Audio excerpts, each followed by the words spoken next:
What's up everyone? I am Brian. Welcome back to the channel, and if you see the car behind me, you're probably wondering where my Jeep is. It is currently getting paint protection film installed, but Zoeb, Joon, and Goshan with WD Garage and Elite Auto Films actually let me take their Turo Ford Bronco for a week. I had an opportunity to put about 1,000 miles on this. I live in the Bay Area. I drove it to Southern California and back again. I've done highway driving, city driving, no off-roading, but I can tell you, if you're a Jeep owner that's interested in a Ford Bronco, I can give you all of the kind of quirks and differences that really make living with this on a daily basis different. So I'm not going to say it's better or worse, but let's just jump into some of the most obvious things that I noticed. Now, the car in general, the styling, I will admit I was not a Bronco fan when they first came up with this design, but living with this for a week, I've really come around to actually liking and appreciating it, especially because in Southern California, I came across a number of old school Broncos and I could really see and appreciate the throwback. So just the design we have in the hood with these kind of flares here, it's very classic. It's really reminiscent of the 70s Bronco design. Here we've got the Big Bend edition. Oh, and I got a shout out on the plate. We got WD Garage, Elite Auto Films. Thank you for taking care of me and for letting me borrow this thing. It's generally stock, except it does have aftermarket wheels and 35-inch tires. I believe it's stock. I think it's got the 2.3 liter turbo engine with the 10-speed transmission. First thing you note, right here, on a Jeep, this is actually, right here, there's a handle. That handle is the perfect point for leverage to get into this car. This right here is about, it's not in a good place. Is gorgeous, says Bronco. Look at this, even the bolts say Bronco. It's got a really nice textured feel. It's really well done. It's just in the wrong place. It needs to be higher up. And in fact, they did that in the rear. Great location. So the only reason that I believe they've done this here, and again, makes it a lot harder and more awkward to get in and out of this thing, is they've got a kind of side impact airbag here. So, you know, it's one of those things where it might seem silly, but, you know, getting into this car all day, every day, it is a little annoyance. All right, inside, we got the push to start here. It's actually really nice. It's a nice button. All of the buttons on this car are actually not individual buttons. They are kind of this one-piece cover, rubber cover over buttons underneath. So you'll see if I push that, it's pretty different from the Jeep. And at first I really did not like it. I think just to me it felt like the type of thing that's gonna wear a lot faster than real buttons. If I had to guess as to why they did this, it's probably because they expected the car to get really dusty and dirty, especially if you run with the roof off or doors off. In the end, I think I came around to really being okay with these, except for the position of the buttons. So when I'm driving, one of the biggest things that I am doing is adjusting the stereo, whether it's the volume or the tracks. And they put the volume right here, and they put the track adjustment right here. And I found myself having to bring my hand down quite a bit, and oftentimes just running with my hand down here, which is not where I would typically run my hand. I typically would have them up here. So I'm just not a fan of the button placement. And if you've driven a Jeep, they've got real buttons on the front, real buttons on the rear. It's not actually intuitive until you get used to it, and then there's a lot more optionality with how you control things in the Jeep than in the Bronco. But this is a case of, I would say, different, not necessarily better or worse, although I will say, you know, this trim level, I don't know the Bronco, I don't know where the trims fall. Big Bend, I've heard it's kind of closer to base than the high end. Whereas my Rubicon is the high end. The Rubicon has a much better feeling steering wheel. This is a nice steering wheel, it's thick. The Rubicon just feels like a premium steering wheel, and I'm not sure what other options the Bronco has. So if we go over here, we've got Android Auto. One awesome thing is that it's actually wireless. So in the Jeep, I've got to plug this cable in. In this car, it's actually completely wireless, which is amazing. The air vents are very nice, different, but very solid feeling. The trim is just very nicely done. It's a pleasant place to be here. And again, if we're looking at the buttons, you see these buttons. It's not an actual button. It's kind of covered in silicone or rubber. The AC works great. The air, the vents, well, I'll say it works great in the front. There's actually a problem here with the rear passengers. They didn't think of them like they do in the Jeep. So let's actually deal with that right now. Hop out here. If we look in the back, we have no rear AC vents. Do we have any? Usually you got some coming out of the floorboard, and it looks like there is something there, so hopefully at least you can get some air via the feet, but there's no vents here. And that actually was not great for my wife and my baby that were in the car on these long road trips. Something to note, the Android Auto actually did fail pretty regularly in the sense that the touchscreen became non-responsive. So I don't know if it was a general issue with the radio or not. It didn't seem to be, but as an example, you know, if I had been naviging or listening to music or something, the screen would lock up and I wouldn't be able to do this with it. It just would not respond to touch input. I could still control the tracks with these buttons here, but that actually is a pretty big nuisance. I basically just lived with it when I ran into that issue. The other really big annoyance, there are only 2 cup holders in the entire car. 2 is just not enough. I run on caffeine. I buy 2 coffee beverages at every coffee place, and I hit up multiple coffee places throughout the day. I have a little clip here I'll show where I had 3 kind of in one place, but really we had 4. You can kind of sneak a beverage into the door, but really if it's capped with a straw, it's gonna leak everywhere. So they really should have put more cup holders in. In the Jeep, you get 2 additional cup holders right back here. Easy access as a driver. You basically just reach back and put them in. There you go. So, not great. The climate control with the dual and the temperature display in it is very nice.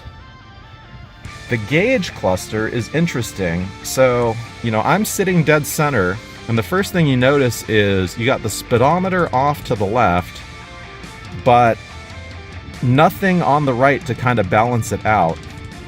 And it kind of has you basically, when you visually look at this, kind of looking sort of cockeyed towards the left. It's just not the cleanest setup. And then the actual display itself is really pretty awkward, especially for the tachometer. So the speedometer with the speed, the number reads out where that 0 is and the giant square on the left. It works pretty well, but it has this kind of display where the colors change and it kind of rises towards the top as a, you know, filled in line in the back for both the speedometer and the tachometer, and it's just awkward. I'm not a big fan of the user interface design here. The tachometer is really impossible to read versus a traditional tachometer gauge. But at the end of the day, you know, the engine, the transmission, they generally worked flawlessly, so I've got no complaints with that, and it doesn't really matter. I didn't really need to see the tachometer value. I will say, in general, this was a very nice place to be. You know, I've driven around in coworkers' Ford Explorers. That car does nothing for me. I have zero interest whatsoever in it, whereas this car actually does feel unique and special to be in. I think they did a really nice job with the design. I really like the seats. They're very comfortable.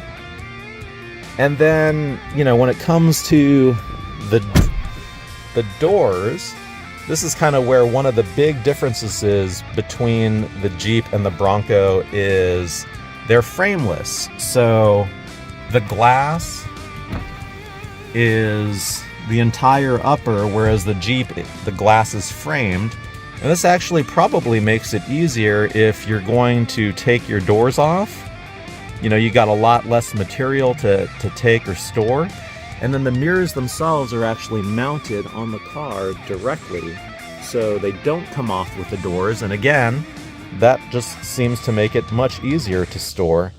The door lock, I noticed, is actually a lot harder to operate manually versus the Jeep, but not a big deal. You can just use the buttons here.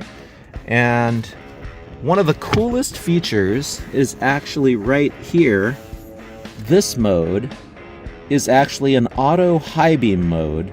And I don't know if the Jeep has this in a different trim model or option package, but this was incredible to use.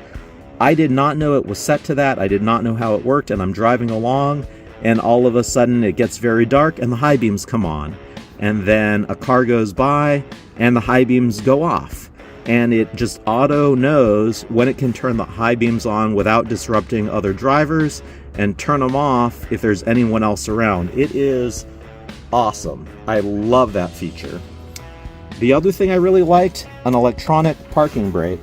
So the Jeep's got the pull lever. That may be useful off-road to be able to manually control that. I've never been in a situation where I needed it, but I could see, you know, value there potentially. For daily driving use, having this electronic parking brake is very nice. All right, let's see, what else do we have? Again, I did not use the four-wheel drive mode. You know, I'm borrowing a friend's car, so I treated it as if it was my own.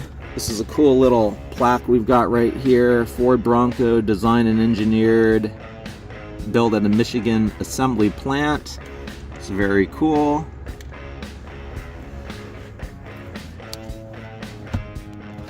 Let's check out the rear.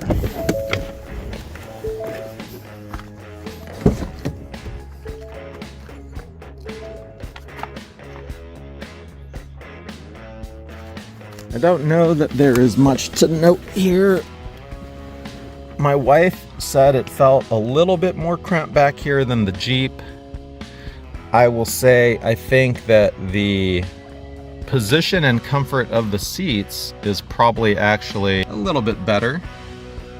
Last kind of biggest, but really nothing to note about this back area other than the lack of cup holders. It does have a plug, which is nice, window controls, and USB.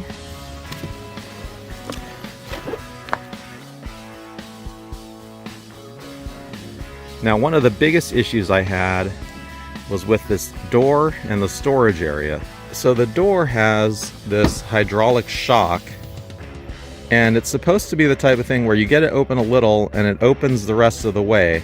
Now, this car has probably been used quite a bit by a lot of different people, but you can see the whole mechanism is just a little bit flimsy. And the problem is when you open and close this and you want to do it manually, you're kind of fighting that shocks, so you don't get a clean motion. You got to kind of push it and then push it again if you want to get it open quick.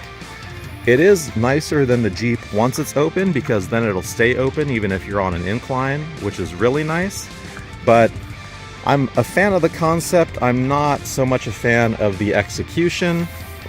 The 8 and 10 speed transmissions in the Jeep and the Bronco respectively really are a hack when it comes to efficiency and power. They enable you to drive with these smaller displacement 2 and 2.3 liter engines and really not suffer a penalty because the gearing is so short. So it makes it a lot easier on the engine. And, you know, again, I drove this as if it were my own car, but at no point did I feel like it was low on power. I was able to get up to freeway speeds just fine, merge, pass people, no issues at all in that respect. The last thing that I will note is, which is fantastic, except it's kind of hard to know if you've done it right. So you can listen for the clicks. So now I believe I've locked it, but if you want to test if you've locked it, you would grab the handle and pull it, except when you do that, you unlock it. And it's not really easy to 100% know that you've locked the car. So oftentimes, because I'm OCD, I would end up pulling this out and pushing the button so I hear the horn beep anyway. So that's just a little niggle, but the convenience of this is actually really nice when you come back and you hop in and you keep the key in your pocket the whole time and you drive off. Alright, so that's kind of all the differences and quirks, but I will say overall this car really grew on me in the time that I had it. I went from being unsure about it to actually really enjoying it. Would I take it over my Jeep? Probably not. The independent front suspension actually works a lot better as a daily driver. On the Jeep, you know, you get a certain amount of play, an inch or two left to right, where you can wiggle the steering wheel and it's just not going to do anything. This feels much more like a traditional car in that respect. You know, steering inputs actually result in steering changes, which is great. With the independent front suspension, it really kind of limits the upside of what you can do from, you know, modifications, what it would take to really get it to be as capable as my current Jeep. And I think that's kind of the real hang up for me and why I wouldn't take one of these. Plus, I just personally prefer the styling elements and the different features of the Jeep, and the little niggles that I talked about here, the Jeep actually got right. So, you know, hopefully Ford takes this criticism to heart and, you know, makes some tweaks to make the Bronco better. Overall, I think it's a great platform. I don't think you can go wrong with this car, and I've really come around to appreciating the styling. So really, I would say neither offering is bad. Pick what you personally prefer and like. And I think that's all I've got for this one, so thank you for watching, and I will see you at the next one soon. Also, I will say, for those who are wondering about why I am PPFing my Jeep, this car is a great example. It is black like my car, and it does not have paint protection film, and it's been used on Turo, so it's just over time you can see all of the swirls. It's picked up a lot of swirls and a lot of pinstriping. I don't know if I can get a good angle on some of this. There we go. See that? And that's basically what I am trying to avoid with my car to keep it looking minty fresh, despite how I plan to use it. All right, that's all I've got. Thanks, guys. I'll see you at the next one soon.